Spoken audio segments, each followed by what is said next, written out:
Assalamualaikum warahmatullahi wabarakatuh. اشرح لي صدري ويسر لي امري واحلل عقدة من لساني يفقهوا قولي. بسم الله الرحمن الرحيم.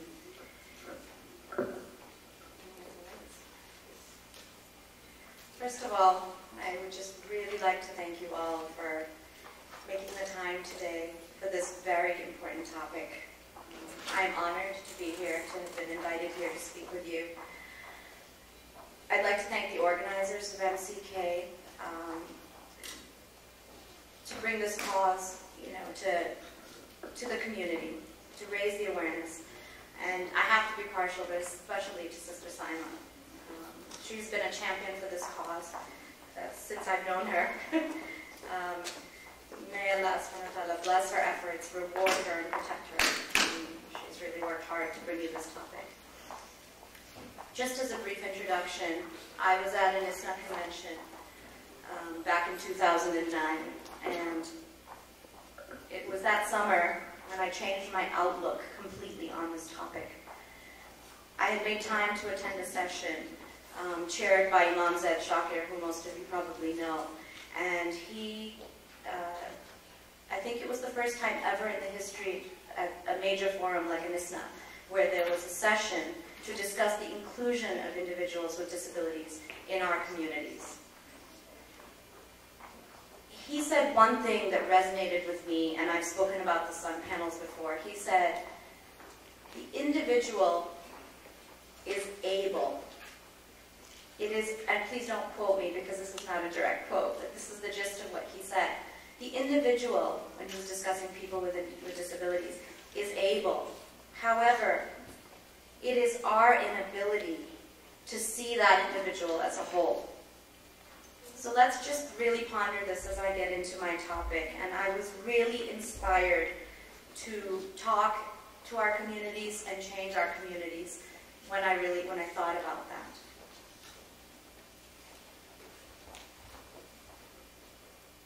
Can everyone see the slide on the wall, or should we dim the lights a little bit?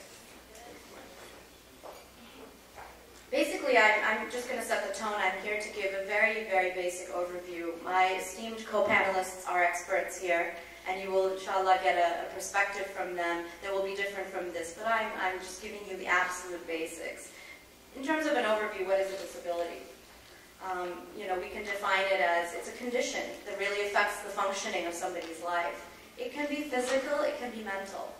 It's something that makes their routine tasks more difficult than perhaps the way you and I function.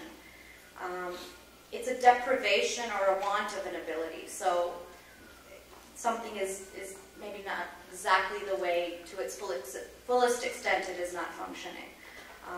And I just want to know here,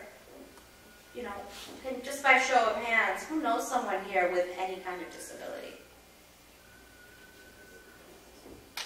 I think that's almost the entire room. And I think whether you're a parent, whether you're a sibling, whether you are a child, a relative, a teacher, an administrator, we all need to walk away with action. The reason we do events like this, we come to learn, and we come to walk away with action because that's what it's all about. So let's change our headset as we begin this, that we're going to listen today, inshallah, and we're going to take a deep thinking role and see what we can do with what we learned, even if it's one little thing. Okay. Oops. Excuse me. Back here. How do I go back? I'm sorry. Back button.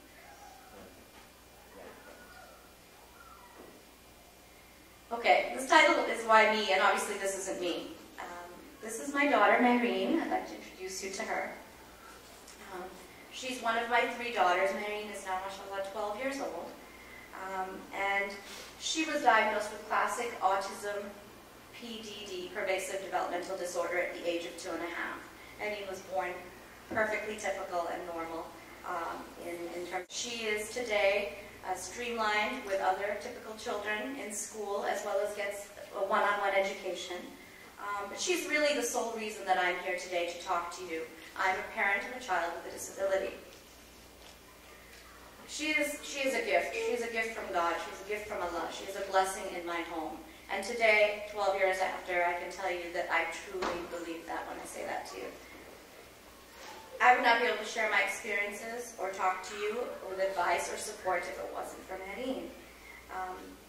I'm not going to get so much into the disability, but she has typical struggles with communication. She has very limited verbal skills. Social interaction, although she's extremely affectionate and social. Regulating herself, she's got issues where she's unable to sit still for very long. She's extremely hyperactive, but she's very loving, she's very energetic, and she wants to learn, and she wants to be just like every other child. Our struggles, we deal with 3 hours of sleep a night. We deal with the fact that she's a bit of a flight risk. She takes off. She's left our home in the middle of the night at times, and been on the street. We don't.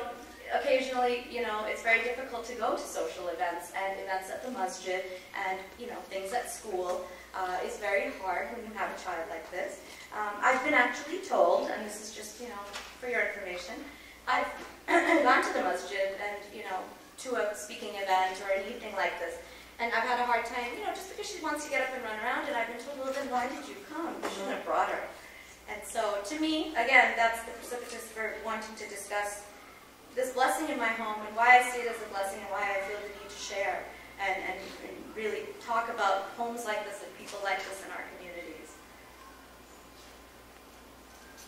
This is really to illustrate the face of disabilities. Allah made us all. We come in all colors and sizes. This slide happens to be children, but let's be visual. So you may or may not know from the outside if someone has a disability. Please throw it out of your mind if you think it's just a wheelchair, or if you think it's just a cane and blindness, because there are a lot of people who look perfectly normal or typical, but there could be a disability there, and we have to open our minds and our hearts. It's important to talk a little bit about the types of disabilities. I don't want to, belabor the point, and I know other experts are going to be expanding upon this, but it's not just autism, and this is not just about autism. Everything from physical, cognitive, and emotional. Blindness, deafness, brain injury. You've heard of ADD and ADHD a lot. They're learning disabilities that you hear about in schools. It's not just a hyperactive kid who doesn't behave. It's actually a disability. Down syndrome, autism, the numbers are in this week. Last week from the CDC, Center of Disease Control, we're up to 1 in 88 now children are diagnosed with a form of autism. That's epidemic. And if you think in our communities, you don't see it, it's there. Because 1 in 88, think about that number. OCD, obsessive compulsive disorder, eating disorders, dyslexia, MS and CP, cerebral palsy, multiple sclerosis, emotional disabilities facing communities of all ages, So these are the types of things. It's not an outside issue. It's an issue in our communities. And with all respect to all our communities, we have to break out of our bubble, our cultural bubble, our bubble of thinking that everything is perfect because you see it as perfect. It's our loved ones. And I was just asking Sister Zaynab, do we have somebody who's blind or who's deaf in this community? Imagine if you're deaf and you want to attend khutbah on a Jummah. What are you going to do? Unless you can pair up with someone who knows sign language, you're a little bit out of luck, So where's their access to faith? Something we need to think about.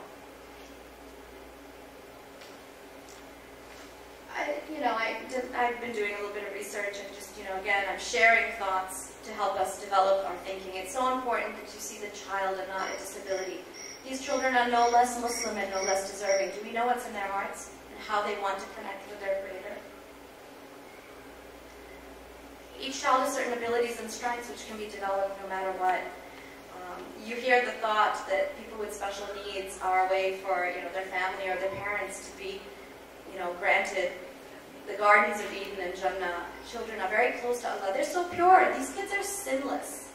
And I always tell my other children, don't you want to be best friends with someone who is sinless? Isn't that a great person to be affiliated with? Aren't we raised with our closest companions in the afterlife? They really don't have the capacity to do any wrong. So they remain innocent. And every person on earth faces tests. And again, we can look at disability as a test from Allah. Allah tests those He loves. And we have to look at each of their potentials. And we have to look at these individuals in the community, not just children, individuals who could draw us closer to Allah. We have to look at them, be reminded. And I would like to tell other kids, children with disabilities have feelings too. Don't think they're oblivious. Don't think they don't know. The next two slides, we touch on the aspect of what Islam says about disabilities. I'm choosing to actually let Zaynab cover most of this topic, since that's really an area she's far more specialized and equipped in. I wanted to mention specifically, there are references in the Quran and there are references in the Hadith about our dealings with these people. So purely from a religious standpoint, dini aspect, if there is support there, and there's a guide for the way we live, even in dealing with these people. Surah Abasa in particular, the blind man interrupting Prophet ﷺ and how he was to deal with him. There was an actual, reprimand at that point, as well as. And again, the reason I'm not going through, there's a lot of words here, is because I really want to give her the topic. But examples of how, in the Sunnah, we treat people like this. So let that be a guide for us. And again, some of the related hadith about a companion of the Prophet ﷺ, Julaybi, who was someone he really helped, and he was someone of short stature, someone who was obviously physically impaired, someone who wasn't very appealing to look at, but lessons were given as to the qualities of him as a person and how Prophet ﷺ helped him, and I believe he also helped him to get married. And it was really, it's really remarkable when we think about this. I want to point out, to look at the big picture, we're all part of one ummah. It's not just the effect a disability has on a family. If I can't get babysitting because I have a special needs child, how can I come out and give speeches like this? How can I come out and be actively involved in the school in my community? How can I go out and impact the halal industry as I go out and I work and I speak? So it can impact my world, but it can impact my impact on the community. People say, where have you been hiding? Where have you been? There are people in your community you know who you probably don't see for a while, and you wonder what's going on, how are you? They're hiding because they need help. They need respite. They need someone to come up to them and say, hey, do you want to take a break from your life? Is there something going on that I can help you with? These families are unique. Everyone sacrifices in that family. I take it back to my own family, my children. They sacrifice. If there's something that doesn't work for one of the individuals in our family, specifically my daughter Marianne, everybody says, okay, we'll back off, we won't do it. We plan accordingly. We have a very unknown future. It is completely in Allah subhanahu wa ta'ala's hands, and that's what wakes me up every morning with hope. But it's an unknown future. It's not X, Y, Z. Your child is born, they go to school, they go to college, they get married, and then they're going to have kids, and then we're all happy. We live happily ever after. It's not that for people living with disabilities. It's an unknown future. Our kids are, mashallah, mature enough to know that when Marine has an accomplishment, they say, Alhamdulillah. They're so excited. They're thankful to Allah. Every accomplishment. And they deal with every disappointment with just sabr. They're very patient. But they've grown to become that way. They're not unique in that. It is something I'm sure you will see in all families with disabilities. I had to, because my family's not with me, I wanted to bring them with me on my slides. So I want to mention that anything is possible. These are pictures of our unique experiences. I really wish the lights were dimmed a little bit, so I think you can see better when they're a little down. I'm sharing this as a personal experience. We don't let autism lead our life, by the way. We had the opportunity to go to Umrah as a family. That's it. I think that's good. And this is my husband with Marine at the Kaaba in Makkah. These are my 3 girls up at the top. And this board in the middle, this is to illustrate how we plan. This is for those of you who are not as intimate with the systems that people use when they have people who cannot communicate. There are picture cards, and the pictures show that you have to stand in line at the airport, you have to go on an airplane, then you need to go on a second airplane, and then you need to go on this little bus when you reach that terminal, and then you need to get to the Kaaba. But believe me, if there's a will, there's a way. When I told my friends I was taking my autistic child to Umrah, they said, "Are you crazy?" They said, "How are you going to do that? Because sometimes going out for pizza is a challenge." I said, "No." I said, "If there's any place I can take her, it's to the house of Allah." I said, "This is a place where she will thrive, inshallah. Although the setting is not one that is suitable to someone with autism. It's crowded, it's often the schedule is something you can't keep up with when you're exhausted, but I'll tell you, subhanAllah, she wants to go back." We had such a remarkable experience. She did her tawaf happily. She didn't take off and get lost. We had all the parameters in place. But the point is, these people can have access to faith. We need to provide opportunity. We need your help. And this is really, I'm winding down here. This is the part where if you didn't really hear anything else, this is the part where you need to listen. Maybe take notes. Tips for the community. Individuals want to be included in masjid experiences, events, dinners, our weekend Islamic schools, our gatherings. There's a way to do this and chip away at this issue in our community, piece by piece. The siblings and parents need support. I need to vent sometimes, and people should be there to listen. My community should be there to hold my hand. Simple things like raising awareness. If you know someone who's going through a particular illness, research that cause. Find out where there's a walk in your area. Our family participates in the autism walk every year. We got a whole team last year to do it with us. We raise money, we raise awareness, mashallah. Muslims, non-Muslims alike. It's just incumbent upon us to do this. So learn about specific needs of people in your community. Get to know these people. Be compassionate. Encourage your children to meet these people. They will go through life enriched if they can help people like this. Work with masjid organizers. This is my plea to anybody in an administrative role. We have a weekend school where I live in Chicago. We started a special needs little class in the weekend school. All it took was a couple of volunteers to help. We didn't have trained individuals, but those children had access to coming in and learning dhikr, learning just recognize the word Allah. And other children learn to be compassionate to those children. Get the youth involved. They need to be met like a buddy system. How many of the children here who go to public school have someone with special needs in their school? A couple of you. Oh, a lot of you. Don't they come into your class with an assistant, an aide once in a while? You see them around. We can do it at public school, we can do it in Islamic school, we can do it in masjids.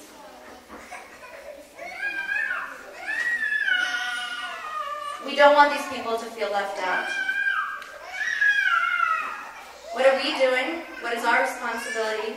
And why are we denying these people to explore their faith? And really, that's what it's coming down to. They could be often denied a place at an event. They can be denied the ability to listen to Quran. They can be denied being around Muslims. Imagine if you're an individual with disabilities and you're put in a home, a group home. Do you think they have access to Muslims there? It's very sad. So I want these pictures to resonate with you, and I want us to think about our responsibilities, what we need to do.